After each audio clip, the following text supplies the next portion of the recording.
There will be a translation at the end of my speech, so allow me to have my speech in French. Excellences, Mesdames et Messieurs, je voudrais tout d'abord remercier la Fondation indienne pour la tenue de cette conférence, qui est très utile par le contexte que nous vivons de le monde, avec les menaces hybrides qui pèsent sur l'économie, sur l'écologie et sur l'épidémie. Étant donné que l'océan Indien représente un espace géostratégique important, et d'autant plus que Madagascar constitue un verrou de la partie est de l'Afrique sur l'océan Indien. Et comme vous le savez, Madagascar est une grande île. Madagascar is a big island. Et Madagascar, de par sa position géostratégique, est un élément clé de la conception géostratégique de la paix dans l'océan Indien. Et c'est pour cela que nous félicitons l'Inde qui est notre allié naturel géographique dans cette région, mais également tous les pays mitoyens de l'océan Indien. Comme vous le savez, il y a beaucoup de menaces transnationales, beaucoup de menaces hybrides qui pèsent sur l'océan Indien à travers les trafics illicites, les trafics de pêche halieutique, le terrorisme maritime, la piraterie maritime, mais également des risques et des menaces sur l'écologie à travers le pillage des fonds sous-marins et autre chose. Cela nécessite une coopération dans le volet de la sécurité maritime. Nous avons la responsabilité d'assurer un océan ouvert et un océan stable. Et la fermeture du canal de Suez, tout dernièrement, a mis en évidence que s'il se passe un incident sur le canal de Suez, la circulation maritime devra emporter ou emprunter nécessairement l'océan Indien, le sud de Madagascar jusqu'en Asie pour les questions pour assurer la logistique de ces pays. Ceci étant, il est nécessaire de relancer une coopération mûre de tous les pays mitoyens de l'océan Indien à travers la connaissance du domaine maritime, awareness maritime, par exemple, ou à travers la sécurité maritime pour renforcer et protéger davantage la circulation maritime dans l'océan Indien. Et comme vous le savez, il y a eu un risque maintenant très apparent qui a été jugulé quand même par l'Union européenne sur la côte de la Somalie. Mais nous, en Afrique, nous avons une préoccupation majeure à travers la sanctuarisation de l'islamisme radical tout proche de nous, à Mozambique par exemple.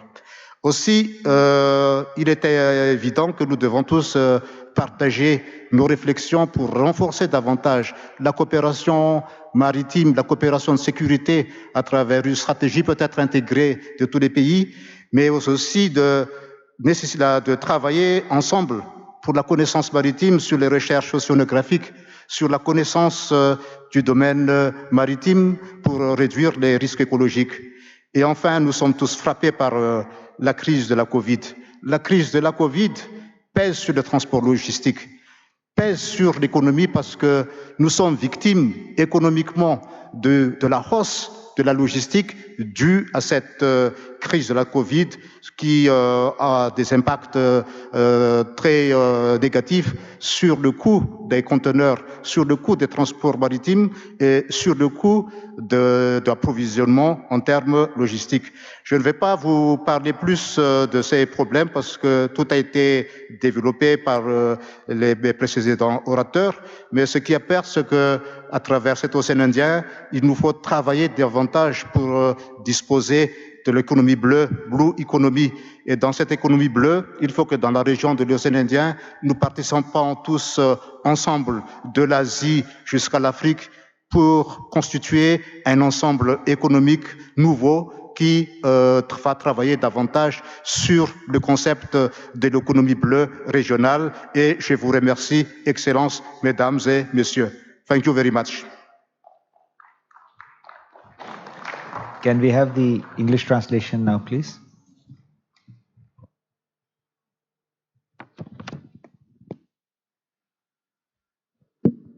Thank you, sir.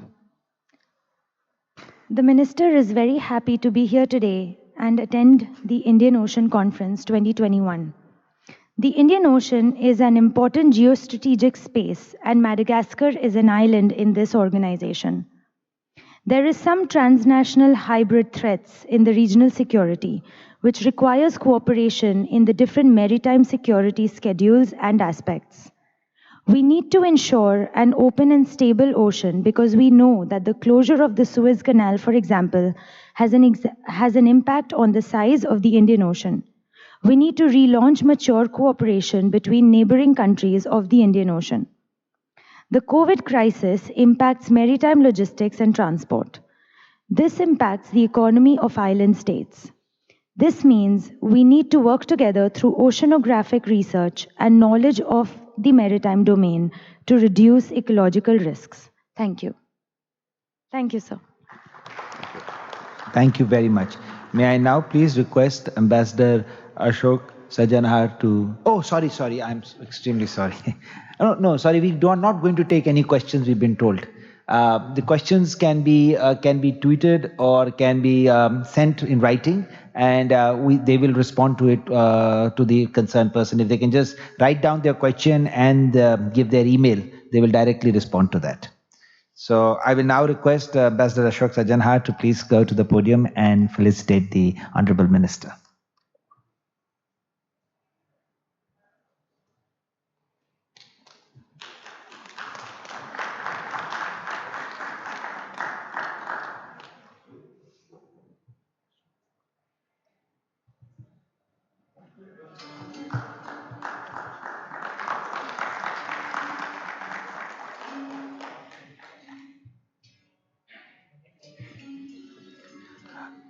Our next speaker will be His Excellency Tandi Dorji, the Foreign Minister of Bhutan, who will be joining us via video. And I think the arrangements for that are going to be now in place. I think he's supposed to join us at noon, so in about literally a minute.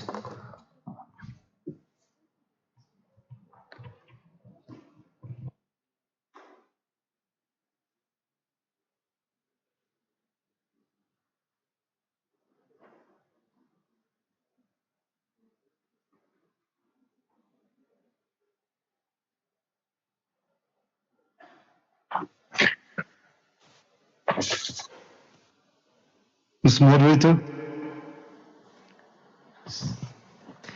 Namaskar and good morning, sir. Can you hear us? Yes, absolutely. Clear and loud. Well, thank you very much for joining us by video. Sorry we couldn't have you in person, but we look forward to hearing your views. So this podium is all yours, sir. Thank you, Mr. Moderator.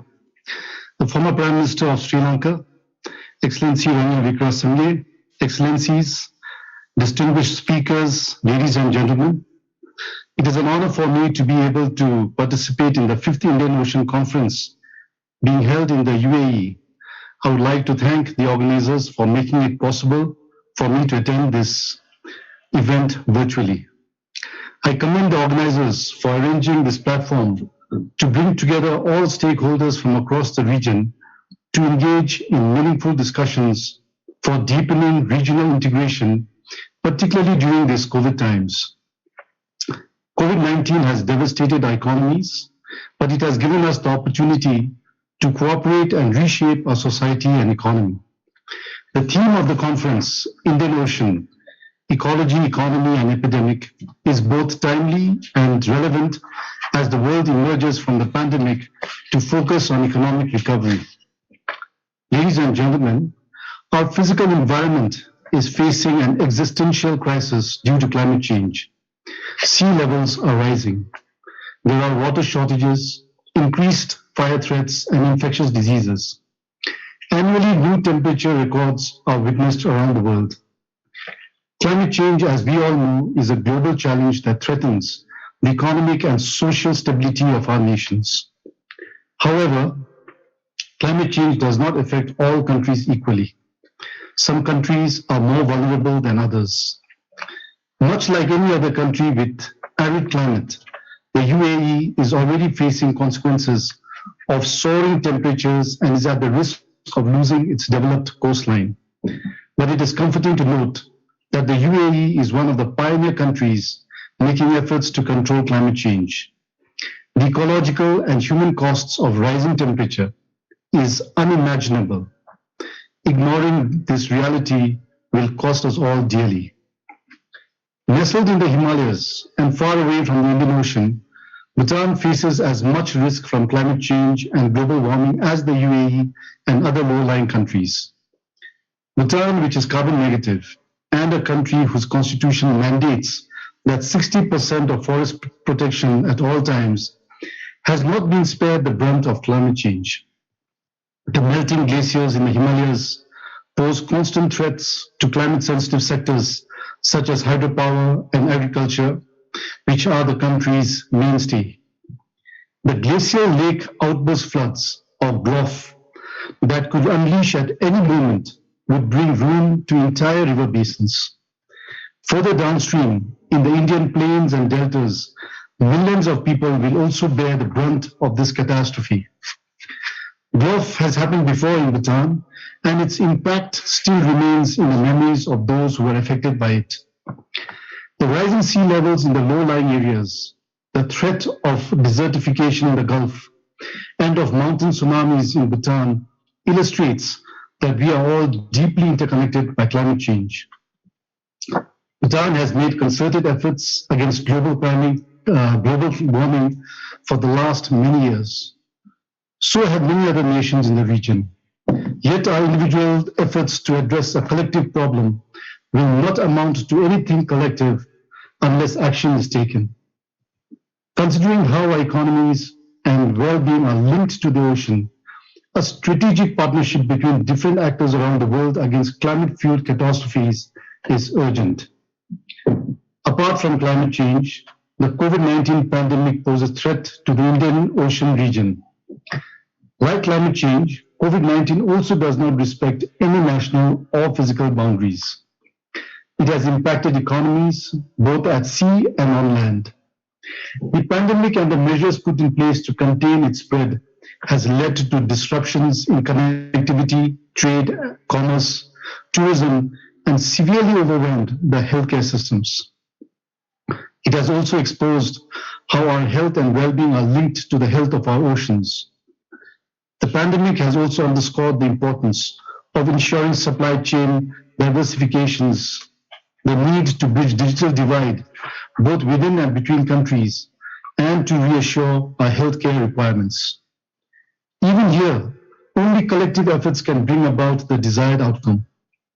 We need stronger multilateral cooperation in our collective fight against COVID-19 to rebuild our economies and strengthen the global system to respond collectively to future pandemics.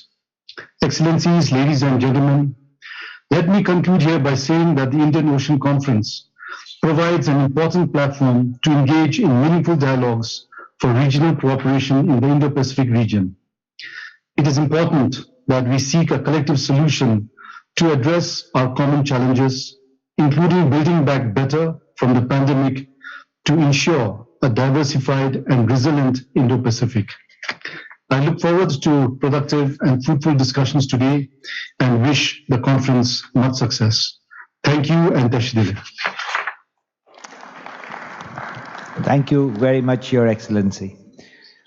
If you have any questions for His Excellency while we have on video, we will take 1 or 2 questions.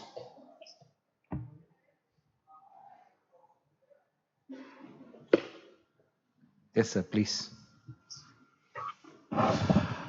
Excellency, this is Ram Madhav. I am a member of the Governing Council of the India Foundation. Thank you for having you. We, India and Bhutan, have been very close friends. We are like, civilizational cousins. We many levels work together. On water sharing issues, or rather India, especially northeastern states of India, are downstream areas for Bhutan.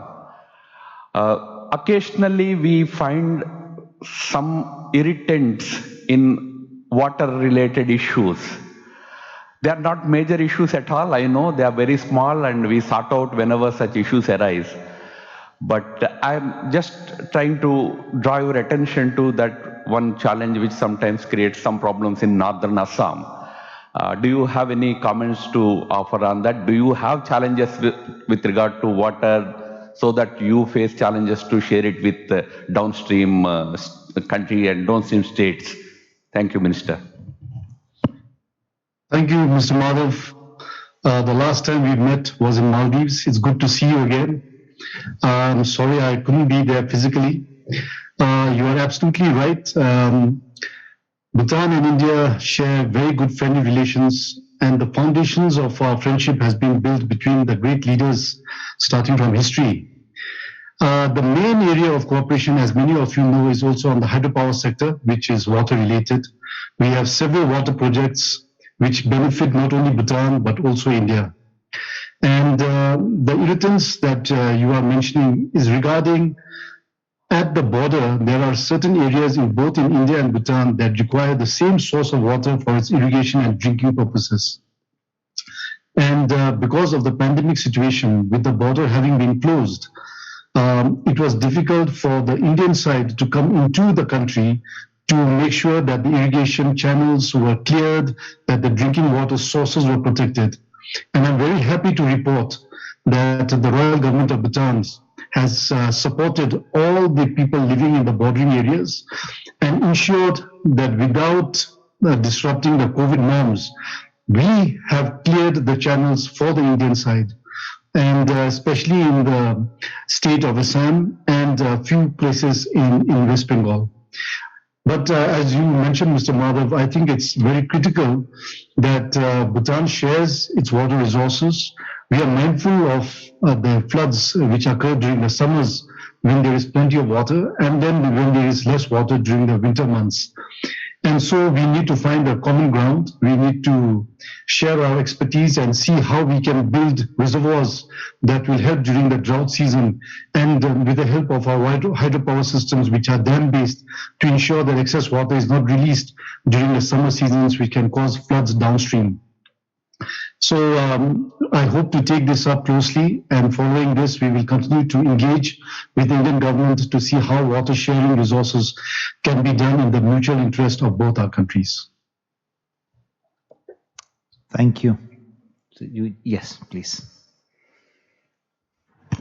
Thank you very much, Mr. Minister. I'm Ashok Sajanhar. I'm a former ambassador of India to a few countries. First of all, thank you very much for your excellent presentation. Now, as you mentioned, Mr. Minister, Bhutan is a small country, but it has been a trailblazer in many respects. For instance, this whole concept of the Global Happiness Index that you have given to the world, that you started it first, but the whole world is wanting to pursue it and follow it and take it forward. So I wanted to ask you, what has been your experience, Bhutan's experience, because your position being a mountainous country, hilly country, landlocked country, what has been your experience in terms of dealing with the pandemic? Because that would possibly give some guidance to many of the other countries in dealing with the challenges that they are confronting. Thank you very much. Thank you, Mr. Ambassador, for the question. Bhutan's challenges, especially during the pandemic, we have had close to about 2,000 cases. We have had only 3 deaths, and all those 3 deaths occurred in people who came back from India after treatment, and they were already in a very serious condition. As of now, we have had no community transmissions. Vaccination is close to 90%, and this is all been successful under the leadership of His Majesty the King, who has been leading from the forefront and has been leading the prevention and protection of the people. We are fortunate that both the Prime Minister, myself, and the Health Minister are all medical doctors, and it has helped us to take up scientific evidences before making critical decisions. But as you rightly mentioned, though we have been very successful in the campaign against pandemic, I would like to express our sincerest gratitude to the Government of India for supporting us with all the much needed vaccines and for ensuring that goods and trade continue to take place between our two countries.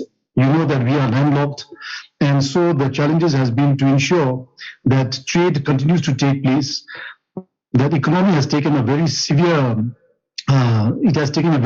impact. Our GDP has fallen to less than -10, and the number of unemployed who were employed in the tourism sector has also taken a severe hit.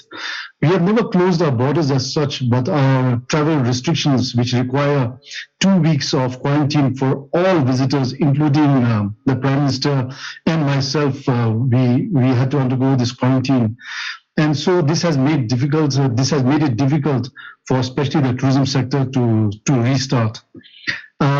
As far as gross national happiness is concerned, we are very, very serious about our development philosophy on which all our development plans are based on. And the focus and the root is that, as His Majesty says, it is development with values. That while we develop, we continue to maintain and nurture and preserve the values that are dear to Bhutan, such as our environment and also culture and tradition. So these are the tenets of gross national happiness, and every policy and every big program that the country initiates goes through a GNH screening matrix to ensure that none of these will disrupt the environment, the traditional culture, etc. And this has largely helped us even during this pandemic, when the focus has been to save every life and to ensure that no Bhutanese is affected. And I'm very happy to report that we have been fairly successful, of course, with all the support and friendship from the Government of India. Thank you very much, Your Excellency. Thank you for being able to participate, even though from a distance. We really appreciate your time. Thank you very much. Thank you very much. With this, we bring this session to a close. We will now move into the second plenary, and I will request the moderator of that session to please take this chair from me. Thanks.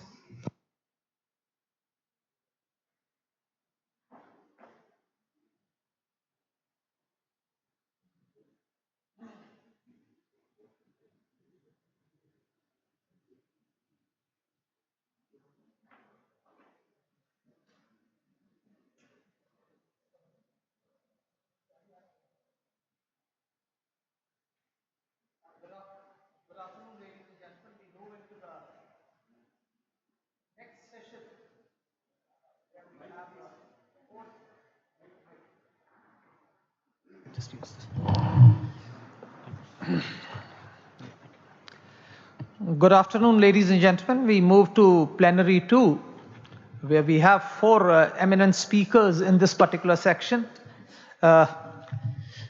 Before wasting much time, I think we need to go to our first speaker, Shri Shahryar Alam, who is a State Minister for Foreign Affairs, Bangladesh, and is a member of the organizing committee of this Indian Ocean Conference. Welcome to the second plenary session of the Indian Ocean Conference. And since he's we have with us Shahryar Alam, the Honorable State Minister for Foreign Affairs, Bangladesh, who will be joining us virtually. Shri Shahryar Alam Borith, make his address, the Honorable Minister to the question and answers, time permitting. Over to you, sir. I hope you can hear us loud and clear. Honorable State Minister of Foreign. Yeah, there's a parallel voice was coming. Lovely one from a lady. Anyways, Sri Oleg Mansal, I see our good friend Mr. Ram Madhav in the audience, distinguished minister, the minister to the Prime Minister and Standing Secretary of State of Cambodia, His Excellency Borith, Ahmed Khalil, His Excellency State Minister of Foreign Affairs, of Maldives, His Excellency Mr. Omari Kipanga, Deputy Minister of Tanzania, Excellencies, dear friends, Assalamu alaikum, Namaste, and a very good afternoon from Dhaka, and it's still, it's just about afternoon there as well. It's always a pleasure to say a few words on the fifth version of Indian Ocean Conference.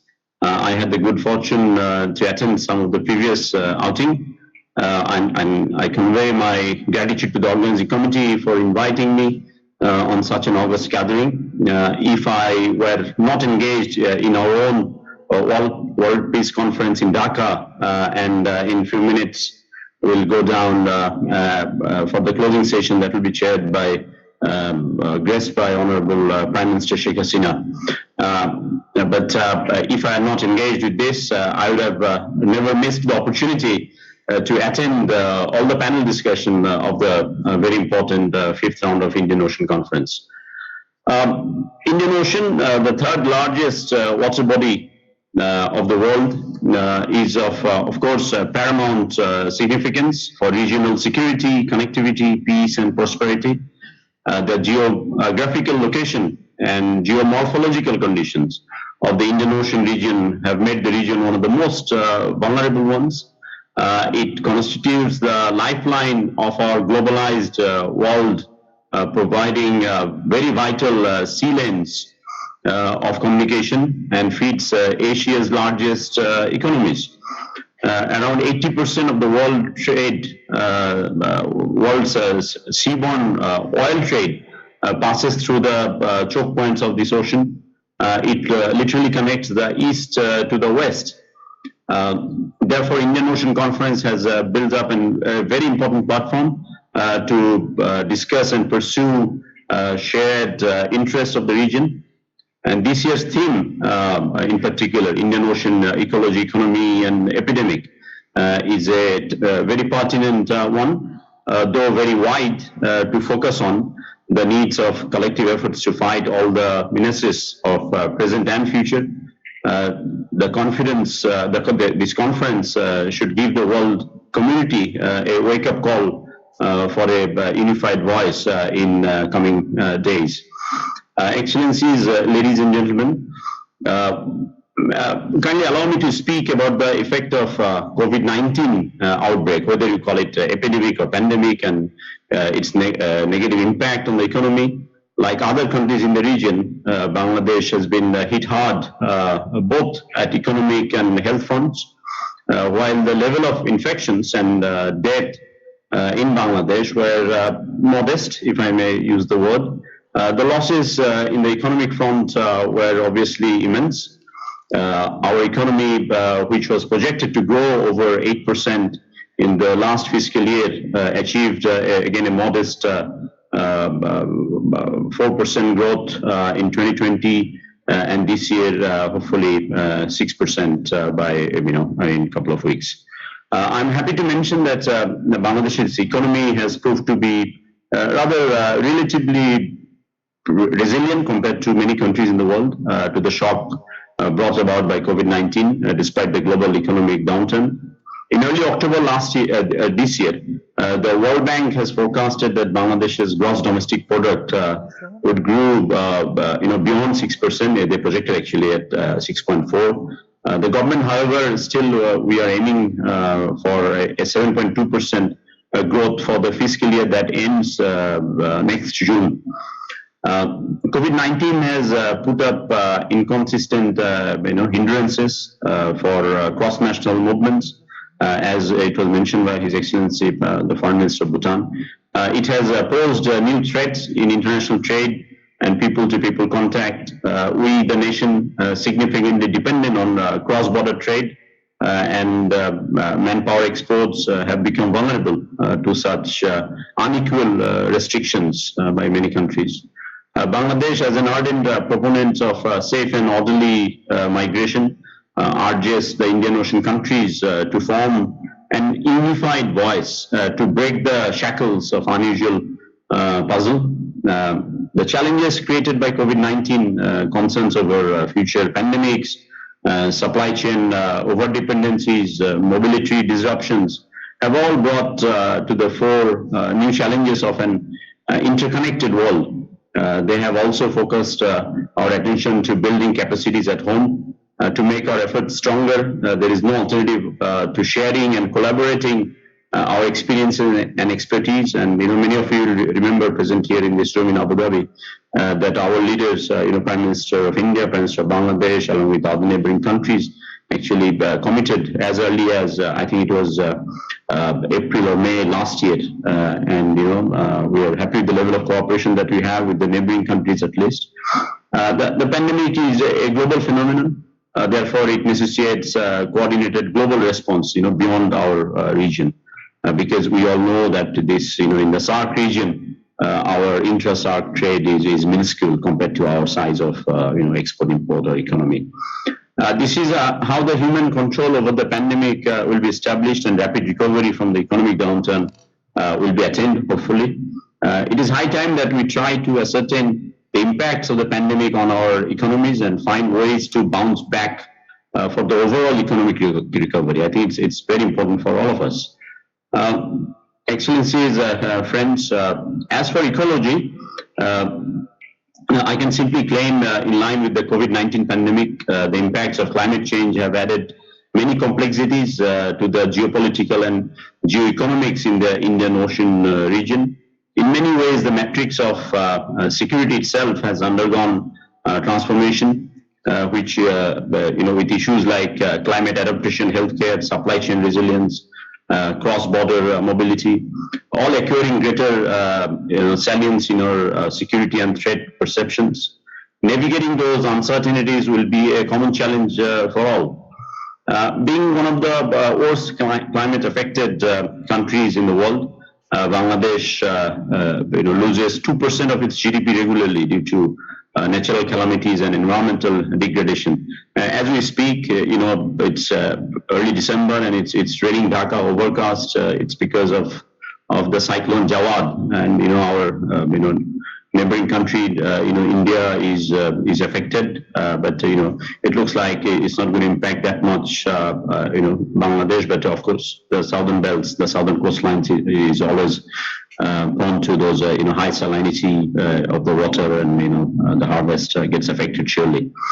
Our government is fully committed to managing climate change in a way that the country is protected well for its adverse impact, and that the growth path remains stable and moves to a higher trajectory. Considering multidimensional vulnerabilities posed by climate change and natural disasters, our government has recently adopted Delta Plan 2100, that's the year, for the next 80 years. It will provide Bangladesh with the sustainable development pathway for the next 100 years. It was actually adopted 7-8 years ago from now. Bangladesh Parliament declared climate change to be a planetary emergency, quote unquote, and called on the world to work on a war footing to combat the climate change impacts and reduce its impacts. We have formed Bangladesh Climate Change Resilience Fund well before the Climate Change Trust Fund. The commitment of those much talked about 100 billion that we are good upon or dwelled in Glasgow. We went on to establish just after the Paris Agreement came into being. We are going to implement the Mujib Climate Prosperity Plan to achieve low carbon economic growth for optimized prosperity and partnership. The time has come to go for a sustainable approach and nature-based solution for coastal risk reduction. It would be a great measure to combat the uncertain climate change. Distinguished guests, of course, oceans are the home of opportunities. They are both an engine for global economic growth and key source for food security. Sustainable harnessing, as we have settled the delimitation with our neighbors. This is an area that we are cooperating each other, especially with India, and we look forward to harness the sea resources in a sustainable manner in future. However, we shouldn't lose focus that the oceans are coming under increased pressure from population growth, abuse of waters, and global competition for raw materials, food demand, water scarcity, maritime security threats, climate change, and marine pollution. These multiple challenges and other geo-economic and geostrategic factors require an integrated response and an urgent transition of the world economy towards a sustainable, inclusive, and resource-efficient path to adopting the concept of blue economy. We are currently the chair of the Indian Ocean Rim Association, and we seek all of your support to take that initiative further forward at government level. Like climate change, ocean's health also needs proper regional and international attention and framework supported by all stakeholders. We must ensure that our ocean, with its all resources, remain healthy under proper surveillance and continue creating equitable opportunities for our people, for all the people of this region. With these few words, I would like to conclude here, and thank you very much, Mr. Alok Bansal, and our good friend Ram Madhav for accommodating me by prioritizing in the speaking slots. I look forward to if you have any questions, but I'm really pressed with time. Thank you very much. Thank you for your patience sharing. Jai Bangla, Jai Bangla, may Bangladesh live long. Thank you. Thank you, sir. We'll just take one or two questions if there are any. Any questions? Please raise your hands so that we could address it to the minister. Yeah, General Arun Sahni.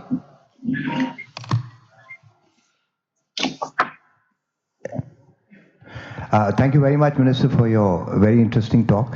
Just a quick question. With the climate change... Sorry. Yeah, go ahead. Thank you very much, Minister, for your very illuminating talk. Just wanted one question. I think Bangladesh is going to be grappling with the impact of global warming within the next decade onwards. With the rising sea levels, there's going to be a loss of, a loss of land mass. Are there any plans towards mitigation? How are you looking at addressing these issues? Because it's only going to get more and more complex as the years pass by. Thank you. Yeah, thank you. I mean, it's a very, issue that's very close to our heart, and we're kind of living through that changes, and it's a very gradual change. Unless you kind of come back or go back to the same place every kind of couple of years, you don't actually realize the changes. It's so gradual.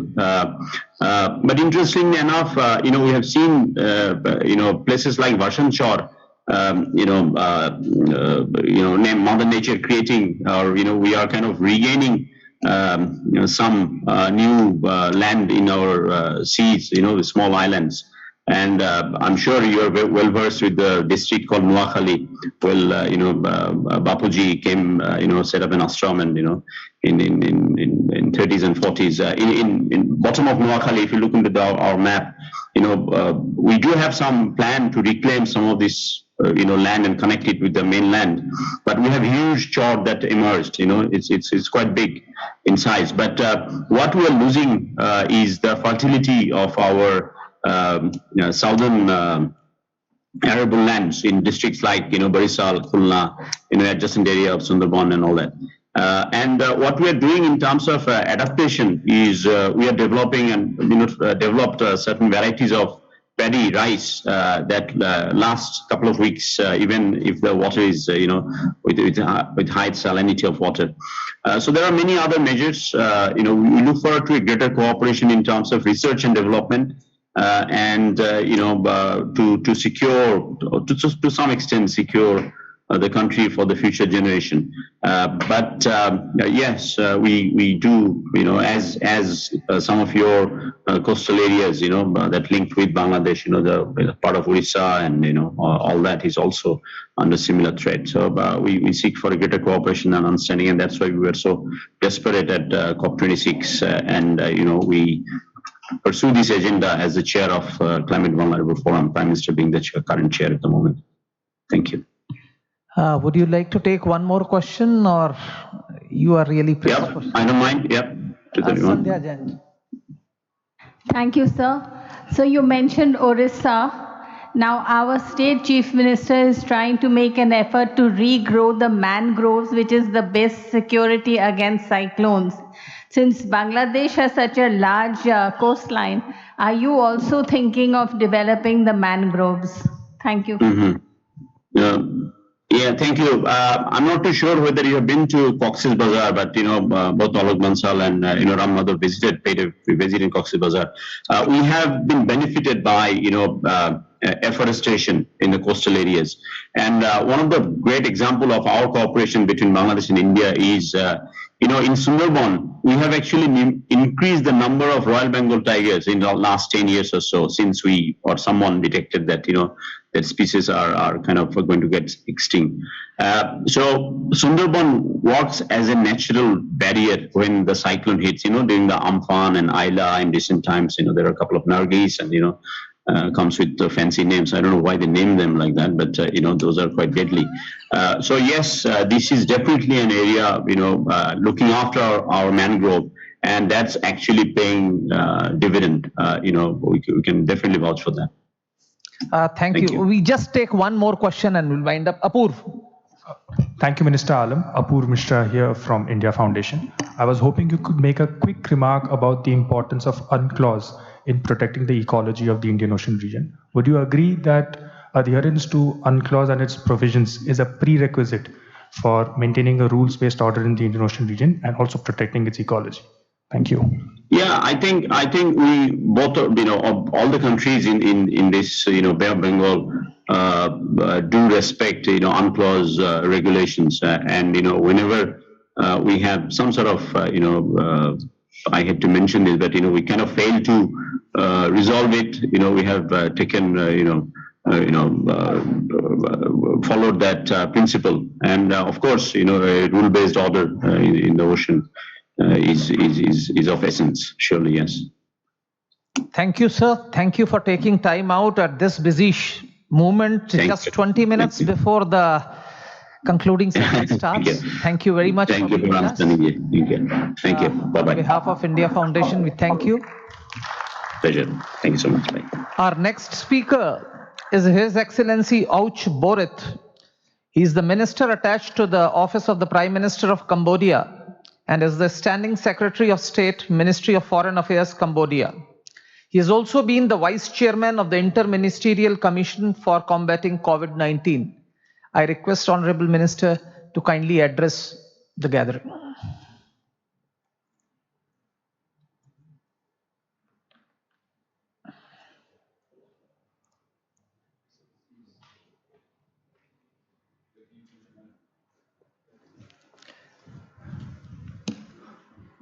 Yeah. Excellency, ladies and gentlemen, it is my great honor to participate in this 5th Indian Ocean Conference. Allow me to express my sincere appreciation to the government of the United Arab Emirates and the India Foundation for the warm hospitality extended to our delegation and for the excellent arrangement made for the conference.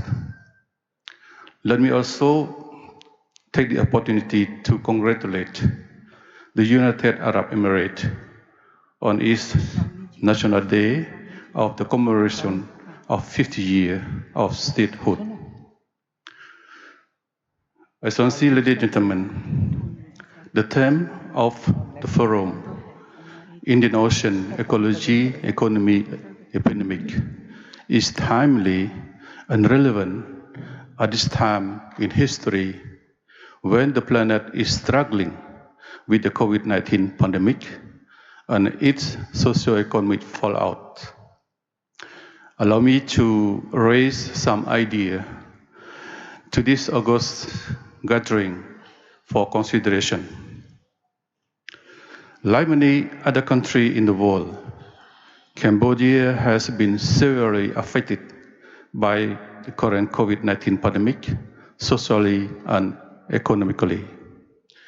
Even so, our government have fought consistently and hard to protect the life and livelihood of our people in achieving high vaccination coverage, with 88.55% of our 16 million people population fully vaccinated as of 4 December 2021. As we now distribute boosting dose of the vaccine to our population, we have stepped up the capabilities of our health system for preparedness and response, and have improved our health service delivery, as well as developed innovative solutions to enhance surveillance and adequate response. We have also introduced significant measures and support services to women who are particularly vulnerable during the period of lockdown.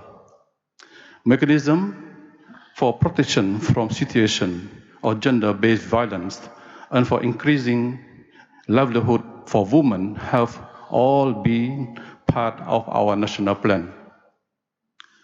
This pandemic has evidently shown how vulnerabilities in health system can have severe implications for delivery of essential health services.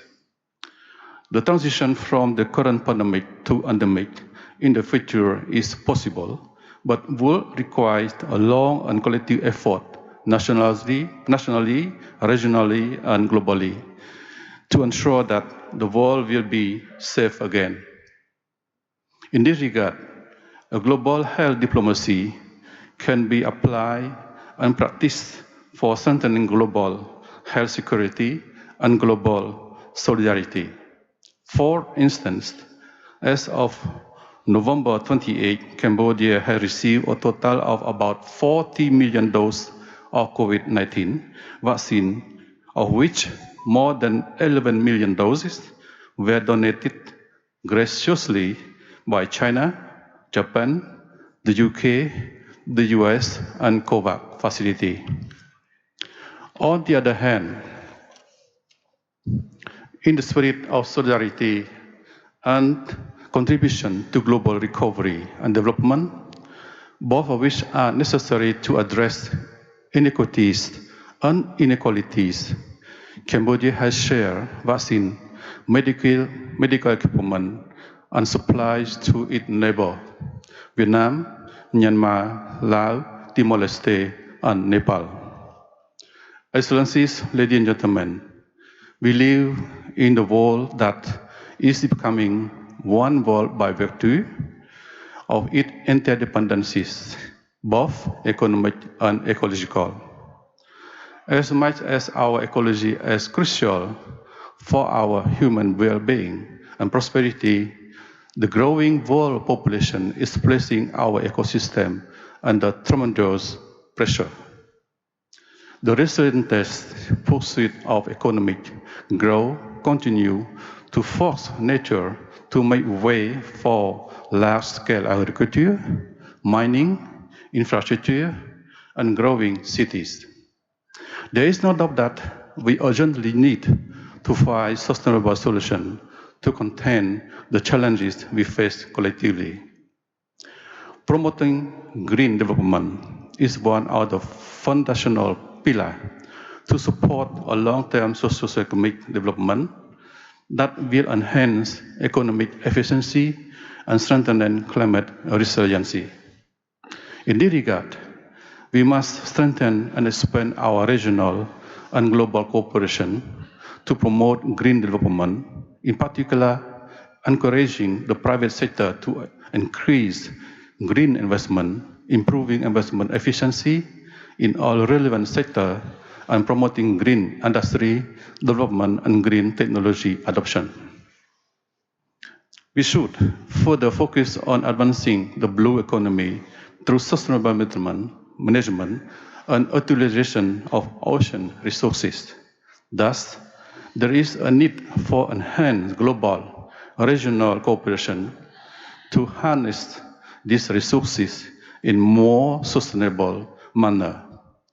The Indian Ocean region, IOR, should ensure sustainable use of marine resources by aligning its action with the UN core instruments like the Decade of Ocean Science for Sustainable Development 2021-2030, the post-2020 Biodiversity Framework, the UN Decade of Ecosystem Restoration, and the UN Framework Convention on Climate Change. Excellency, ladies and gentlemen, the Indian Ocean is strategic home to major sea routes connecting the Middle East, Africa, and East Asia with Europe and the Americas. This vital sea route facilitates maritime trade in the Indian Ocean region, carry more than half of the world's seaborne oil, and host 23 of the world's top 100 container ports, as the COVID crisis is expected to subside in the near future. Promoting the normalization of trade, business, and investment flow in line with global change is an important and urgent task in order to restore and promote the socio-economic development of the Indian Ocean region. International trade is a key locomotive for promoting economic growth and job creation. With the new trend of change in trade and global supply chains, I am of view that the Indian Ocean region needs to pay more attention to supporting multilateral trading system, especially in further enhancing trade liberalization. Furthermore, the adaptation to the new normal will further advance the adaptation of digital technology for industrial development and economic industrialization. Therefore, we must work together to leverage the fourth industrial revolution to the maximum so as to create a new growth pillar with resiliency. To conclude, may I reiterate Cambodia's strong commitment to the promotion of the mutual affinities between Indian Ocean countries and ASEAN, especially as Cambodia undertakes the important role of the chair of ASEAN commencing January 2022, so that together we can build harmony, peace, sustainability, and prosperity for the whole region. Thank you very much. Thank you, sir. We'll now take on questions.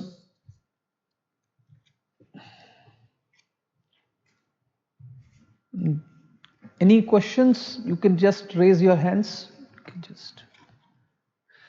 Yeah, Shri Giridhar Maminde, please go.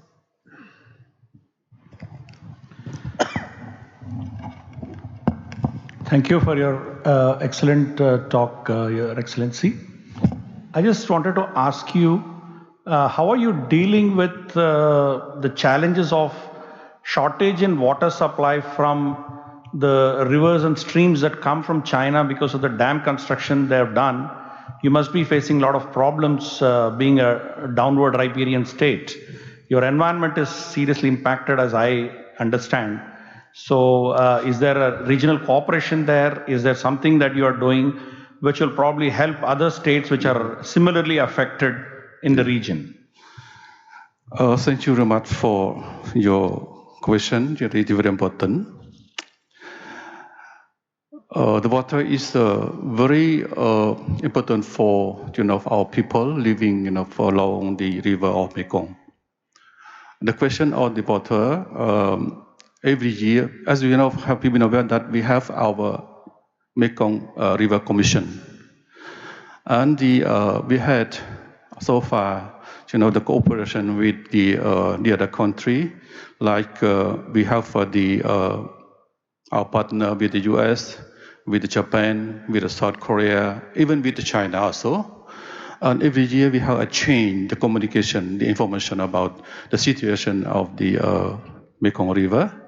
And we think that despite they have some different view, on the assessment of the level of the Mekong River, but we have a common, position is to find solution to fairly, distribution of the use of water Mekong in all the country along the river. Thank you. Thank you, Minister. I'll now request Ms. Rami Desai to come and kindly felicitate the Honorable Minister.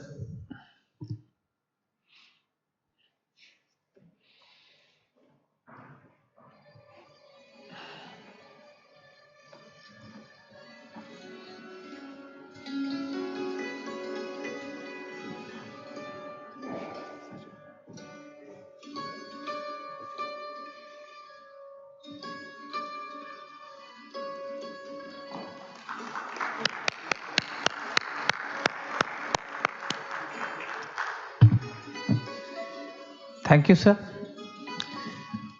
Our next speaker, the final speaker of the session, is His Excellency Omari Kipanga, the Deputy Minister from Tanzania. Mr. Omari Juma Kipanga is the Deputy Minister of Education, Science and Technology in the Government of Tanzania.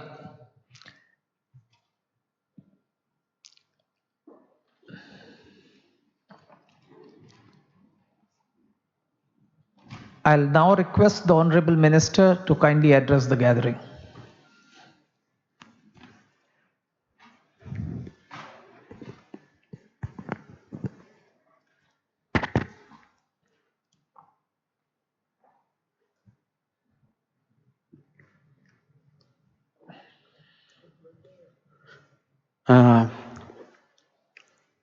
His Excellency Chairman, Honorable Excellencies, Ministers, ex-ministers, ambassadors,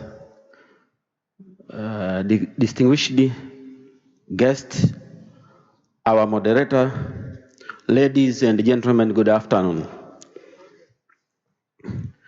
I am very pleased to be here today on this occasion of 5th Indian Ocean Conference organized by Indian Indian Foundation, New Delhi, and hosted by UAE. I extended my heartiest congratulations to His Excellency Ahmed Ali Al Said and the people of UAE on celebrating 50 years of National Day. I am honored and thankful to the part of this conference on Indian Ocean region, ecology, economy, and epidemic. I am thankful to Mr. Shriram Mavji and the African Alternate Development Forum, Mr. Tripat, for bringing us together on a platform to celebrate upon the prospect of regional cooperation for peace, freedom, and prosperity. I am grateful for the invitation to address this prestigious gathering of distinguished dignitaries from countries bordering the Indian Ocean and beyond. My few remarks are focusing on conference theme: Indian Ocean, ecology, economy, and epidemic. Ladies and gentlemen, Tanzania is a united republic made of two sovereign states, formerly known as Tanganyika, now mainland Tanzania, and the People Republic of Zanzibar, now known as the Revolutionary Government of Zanzibar.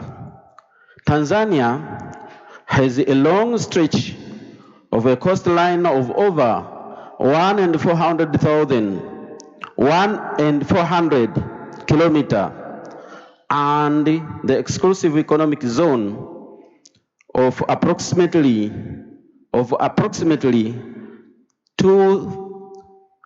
240,000 square kilometers, with the potential extension of its continental shelf beyond the 200 nautical miles by approximately 61,000 square kilometers, pending the review of approval of submission to the United Nations Convention as a law of the sea.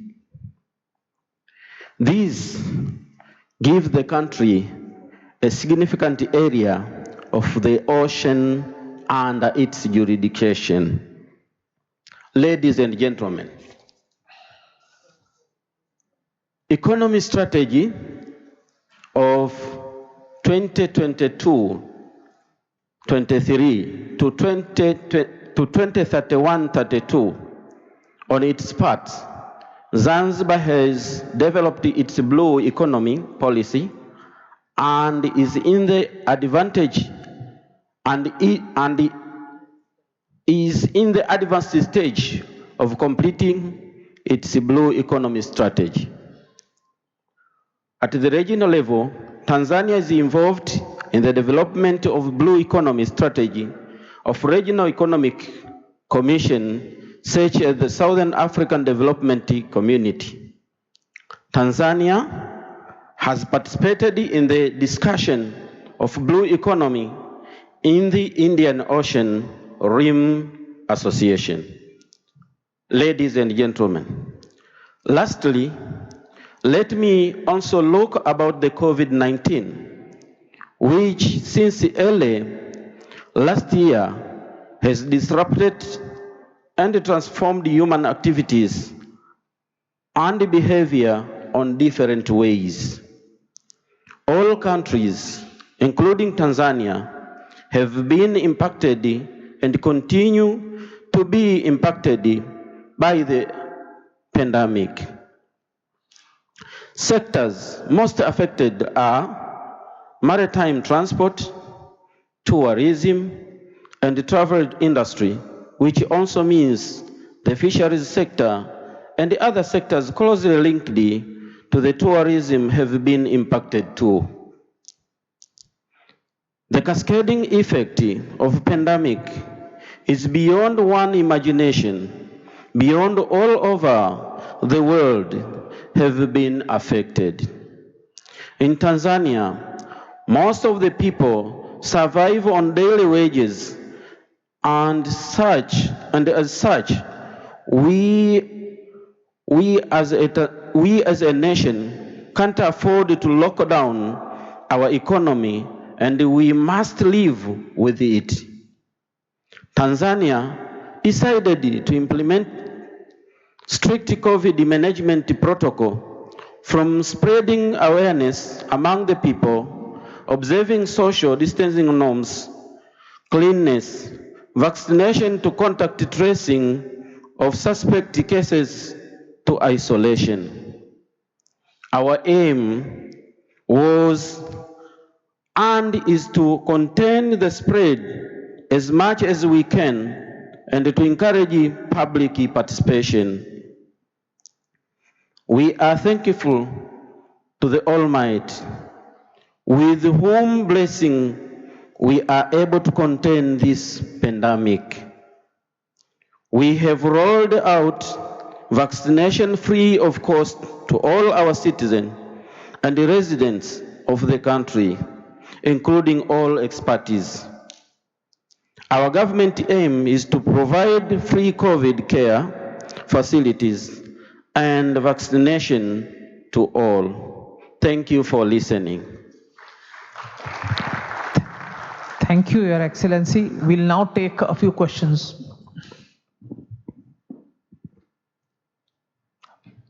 Shri Ram Madhav. Excellency, you are, we are very happy to have you in this conference. This is the first time that we are having a representative from Tanzania in the conference. You are one of the very important Western Indian Ocean countries for us.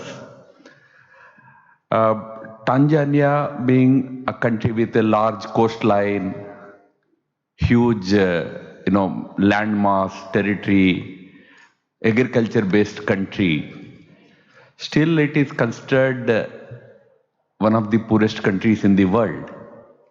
I know that your government has done great efforts to bring the country out of very bad situation. Today you have lesser poverty levels and better economic conditions now. But since you depend fully on agriculture, what do you see as the future of your economy? What are the plans for bringing people out of the challenge of poverty? Is government having any time-based any plans? Can countries in the region come and support you in your efforts in that direction? Thank you. Sorry, ladies and gentlemen. I skip one page. Can I finish, please? I skip one page. Sorry for that. So, ladies and gentlemen, Tanzania is renewed for the attractiveness of its social and maritime and marine environment, as it is endowed with a high marine biodiversity and rich on natural resources. The coastal and marine environment include several important habitats, such as ossaries, mangrove forests, coral reefs, sandy beaches, cliffs, sea grasses, beds, and muddy tidal floods. Several areas in country have been recognized as among important biodiversity area in the Western Indian Ocean via region as confirmed by different regional and global framework. Ladies and gentlemen, recent studies have shown that Tanzania is experiencing some unique physical processes that could partly explain the observed high biodiversity and productivity. Firstly, is the ecological connectivity between exclusive economic zone and the area beyond national jurisdiction. According to these studies, Tanzania shows the strongest ecological connectivity to ABNJ than any other country in the Indian Ocean. This means that Tanzania water benefit from high seas in terms of the recovery and maintenance of the coastal fish stocks and the other coastal living marine resources. However, in cases of overfishing and pollution in high seas, this is high connectivity poses potential threats to coastal population of marine species.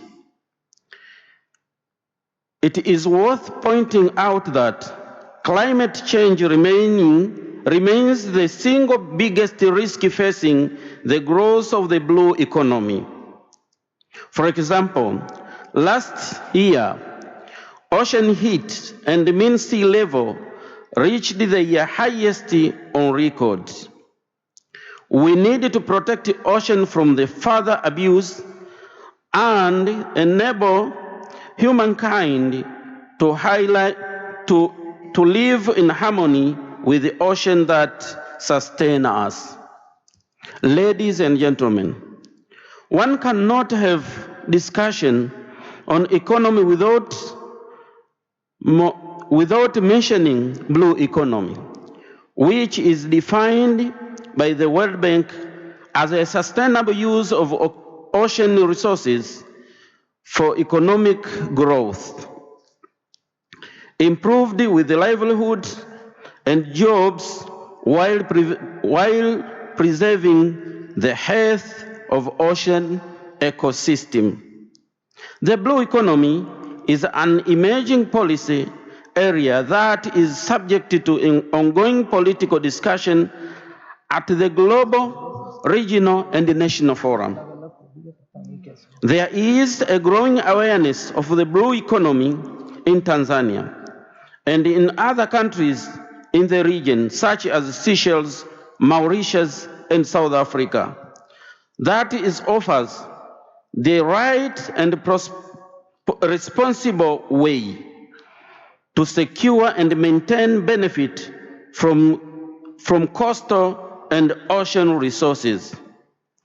The blue economy seeks to promote economic growth, responsible production and consumption, social inclusion, preservation, and improvement of livelihood, while at the same time ensuring environmental sustainability of ocean and coastal system, as well as the waterfront areas.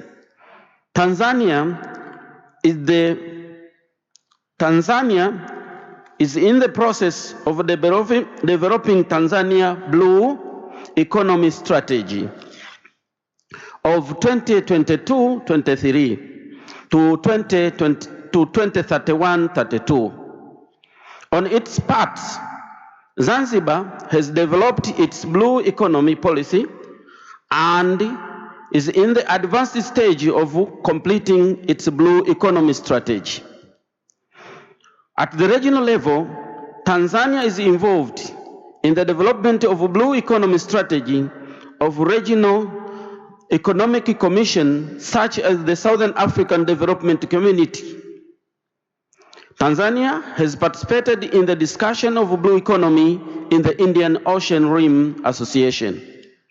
Ladies and gentlemen, lastly, let me also talk about the COVID-19, which since early last year has disrupted and transformed human activities and behavior in different ways.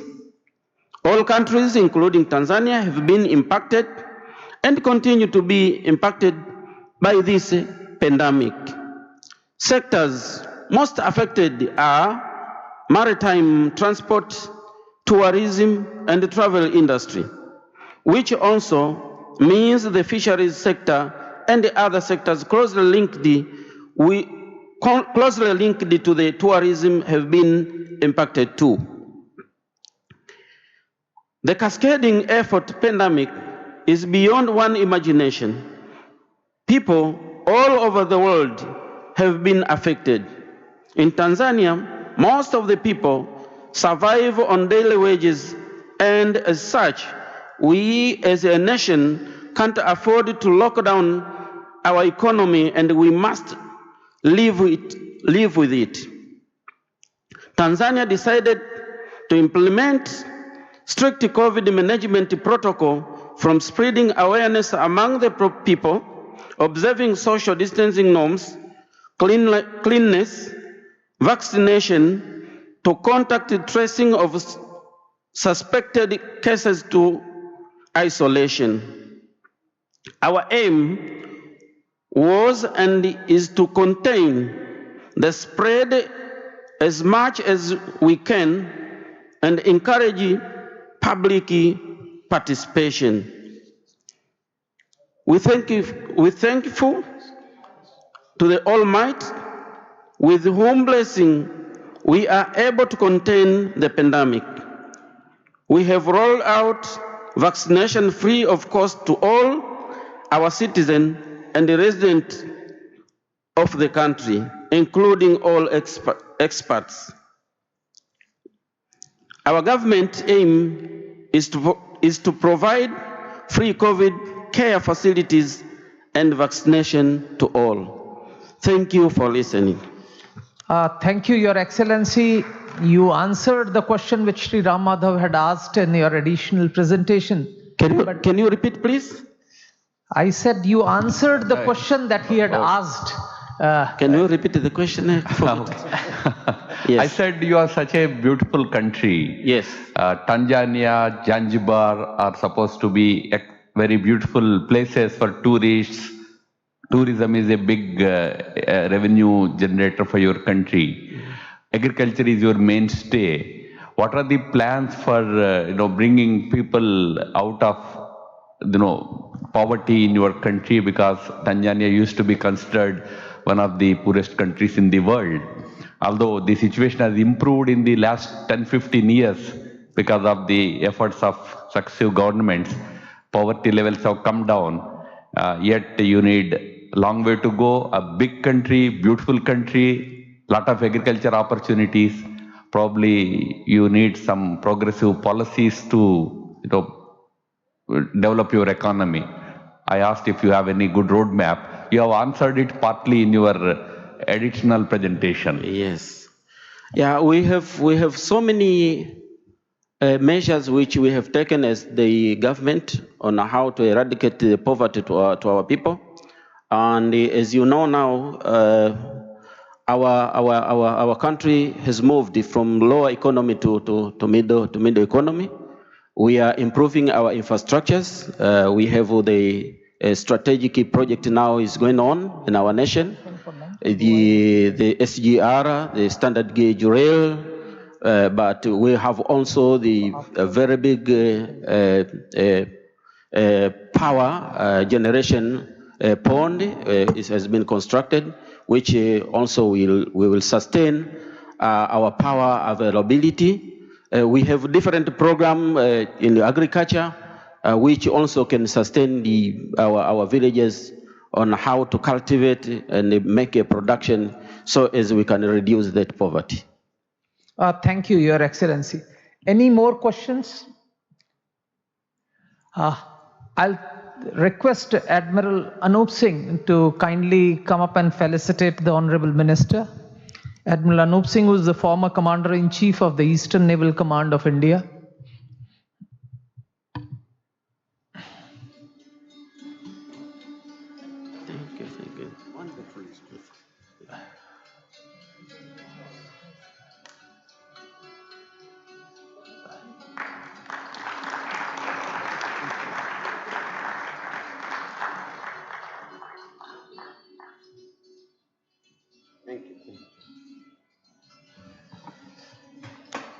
Thank you, Your Excellency.